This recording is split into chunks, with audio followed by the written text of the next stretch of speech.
Alright, so, hello everyone, I'm Ryan.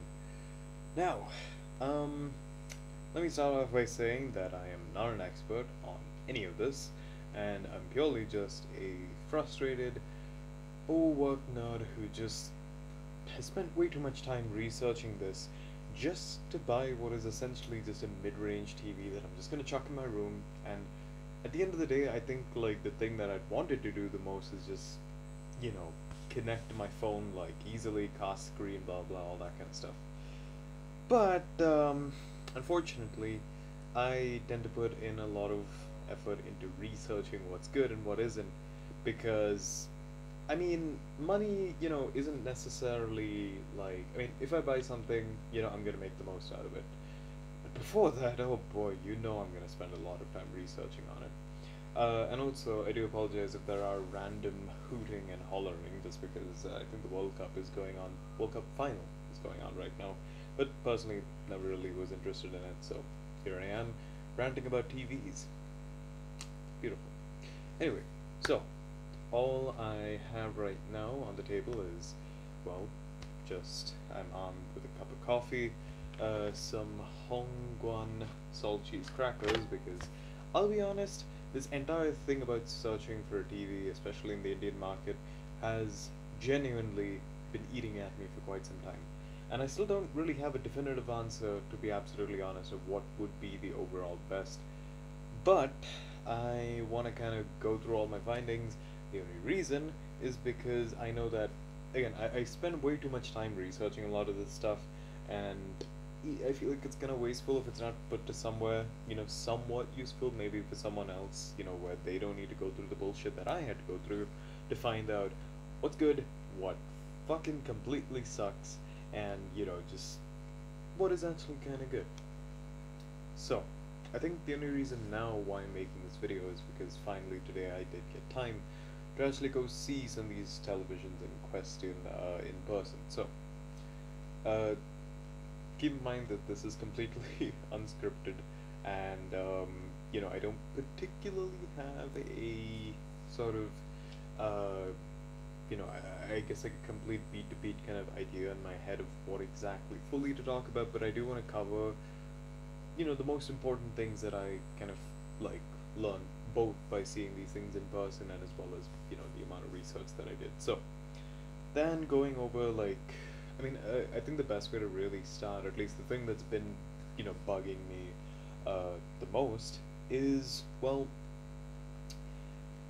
a lot of the TVs that you will see on demos like out in like retail stores, a lot of what they show immediately, just kind of like what you see at a glance, is many times gonna be kind of not really the TV at its best. Some TVs, you know, to be fair, they are like really good at their element, or in their element, that regardless of the content that you put on them, they're probably gonna look good. A good example, of course, is Sony televisions, but there are caveats to what exactly is good about them and all that. So I think I'm gonna start with that, actually, addressing Sony, because they're not really gonna be anywhere else after in this video, at least for the sake of importance. But basically, Sony, think of them as the Apple in a lot of ways of televisions, in the sense that, or more like Apple cameras. Now, Android cameras, regardless of what phone you got a Pixel, you got a Samsung, they can be amazing, if not even better. But there is something that Apple phones, nowadays it's a lot less common, but there is something kind of neat about Apple, phones, where you can just take a picture, out of any of the latest iPhones, even a couple of years back, and for the most part, it's gonna look good. Like, it genuinely looks good. You don't need perfect lighting, you don't need any kind of specific, maybe like colors to be in the image. It just looks good. And I think that's exactly what a Sony television is like. Even though, technically speaking, on certain aspects, it's actually inferior spec-wise to certain TVs, but it just looks good. And I think one of the main reasons why is because Sony's, for one, come quite well tuned out of the box. And that's kind of what I want to lead into is, generally speaking, a lot of like TVs, right? And this even happens with monitors as well. Even our lower spec devices share a lot of similar elements, if not the same panels, as their higher end devices, but they often remain, just in their base tuning. Sometimes just completely random garbage, but you can tune it to make it better. However, this is probably a lot more of a complicated topic to kind of get into, which I will kind of discuss a little bit later. But look, Sony's, they look amazing, but they do have some limitations. For one, the price range that I was looking at, right, of basically under 50K, for some reason the televisions are only at 50 hertz. And I actually did not know that until I came back home. But it kind of explained a few things. Now, again, it looks amazing, right? Like the panel and the kind of AI upscaling that it does to add on to an image, it makes a 4K display look a lot more higher res, to be honest, like almost like 6 or 8K. It's very sharp, very punchy, nice deep blacks, but there was a lot of I forgot the word, image artifacts. So in the video that the guy was showing me, characters are moving around pretty fast. It's like some sort of dance video. And what happens is, as characters move, like, there's kind of like this artifact of the hands is kind of staying in place as it moves fast. And I think that's probably one because, 50 hertz. And secondly, I don't think Sony's TVs, as far as I'm aware, even the higher end one, the one that was about 1.8 lakhs, I think, was the one that he was showing me. Even that doesn't have a dedicated game mode, as far as I'm aware. And that one had a 120 hertz display. Now, for the casual gamer, like as in you're just gonna plug in and you're gonna play single player games and you just want it to look beautiful, brilliant. But for someone who's experienced a lot of, playing competitive games, I mean, I'm willing to live with a lower response time, and I know that TVs are not really going to be anywhere near to monitors in just pure like gaming prowess, but if even in a static video, something that's not being rendered by a computer, and someone decided to check it now. Anyway, as I was saying, while I was rudely interrupted, basically, even for images that are already pre-rendered, right, it's just streaming it from YouTube. If it even like tears on that, that is kind of worrisome for how the gaming performance could be. And that is something that I have heard, and again, it's very muddled, but it's kind of a reason why you don't see Sony TVs being recommended for gaming. Now, this brings us on to the big, heavy kind of pile of just, TVs here on the mid-range and all that. Now, I'll be honest, I don't think I'll be able to go in depth into everything, but instead, I think an easier thing to kind of discuss is things to look out for on a spec-wise, because there are so many different brands with so many different technologies, and just, it's a mess. It's a complete mess. Anyway, so, again, got interrupted because someone decided to again show up. So, yeah, I think it's easier to just go over kind of the important specs to be aware of, or things to ideally avoid. And actually, let's start with one of the things you should probably avoid. Some of you may have seen this thing called DLG on, I think particularly Hisense, or I think it's TCL televisions. It's this thing that says DLG and 120 hertz. Now, the panel is 60 hertz. So, what's the deal with that? Well, it turns out it's kind of a gimmick slash not really a good thing to have. Basically, it uses some form of like two-plane rendering, where it kind of renders two frames, sort of, to make it look like it's 120 hertz. But what ends up happening is, especially with a lot of like, darks and blacks in images, it creates this massive like smearing effect. So yeah, that's something I would ideally, highly recommend skipping out on. Now, on the matter of smearing, so this kind of brings us to display types. Now look, we have primarily, right, we have three main display types. We have LEDs, VAs, and OLEDs. Now, technically, there are QLEDs, but they are just LEDs with like micro dimming in them. And I'll be honest, again, the difference, or if there's a huge price jump between a good LED and just a new QLED, you should probably go for like the much better regarded, especially if it has a lot more long-term reviews. Go for the LED. And that's another very important thing. If you can get an older TV that has higher reviews, and like even if it may not necessarily have like the newest features, but let's be real, the sort of feature set between TVs over the years hasn't really changed all that much. Like, manufacturers want you to believe that it's changed, but realistically it hasn't. Now, OLEDs, I think, generally speaking, if you're going from any of the reputed brands, you're pretty much good. LG, Sony, it doesn't matter. Even a not so great OLED, it's an OLED at the end of the day. OLED, like just the tech alone is quite amazing, that even a not so great OLED can actually be kind of amazing.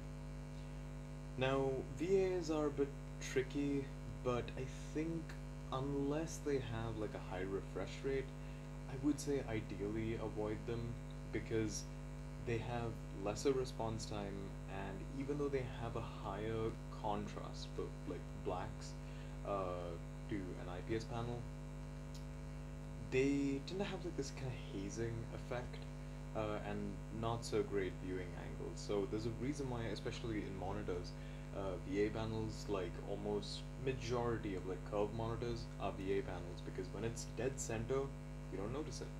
But from a couple of different angles, the colors kind of shift quite a bit. So VA panels, unless it has high refresh rate, I highly recommend not getting it. Now finally, IPS, or IPS LED panels. Ugh, this is a complete mess, because it's not necessarily the panel's fault. It's more like manufacturers slapping 100 different labels on everything. HDR10, HLG, just. Oh, I guess someone scored a goal. I don't know if you could hear that. Congratulations. I actually don't even know who's playing. Anyway, so as I was saying, IPS LED panels, it's an absolute pain to kind of decide which particularly is good.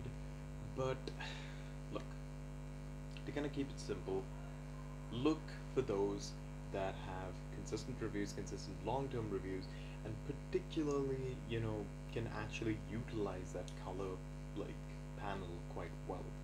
If it has a good, if not 100% color accuracy, then you're more than likely to have a good panel.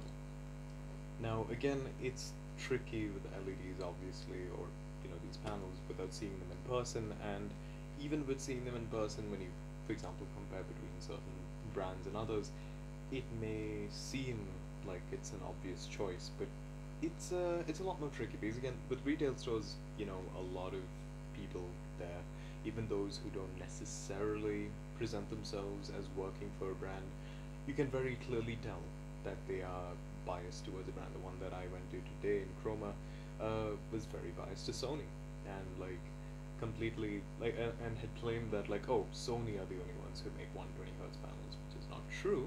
There are other brands outside of the big like LG. There's are other brands that make native 120 hertz TVs, but the point is, a lot of the stuff, if you can have a look in person, that's amazing, well and good. However, with LED panels, again, it's a lot more subjective, and I think if it comes down to it, if you really can't make a choice, right, look for a couple of things. Now, for gaming, it's a little bit more easier. Basically, look for VRR and I think ALLM and MEMC. Basically, in short, these are three of the more newer tech that's available on TVs, which help a lot with gaming and reducing response time. And ideally, look for a TV that does have some sort of dedicated game mode. Now, for any other content, like just movies or whatever, again, it's a bit more difficult to kind of narrow down. But what isn't is sound.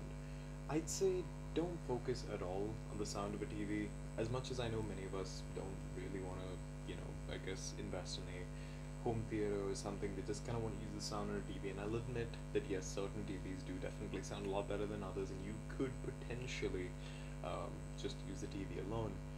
But I'll be honest, no matter how good a TV's like sound system is, I still think your like an own dedicated sort of sound system is gonna be miles better than what a TV can really give out. I've heard some really amazing TVs, but it still does not beat just, a good like speaker setup. This speaker setup that I have here is a really janky thing in some ways. It doesn't exactly look clean, you don't see all of it. But basically, it's an old car stereo connected to a bunch of random speakers, but it sounds amazing because I have complete control of the sound, and also there are a lot more louder, a lot more full. With very thin TVs these days, no matter how much of a good sound system you cram in there, I just think it's much better to just have a separate sound system for a couple of reasons.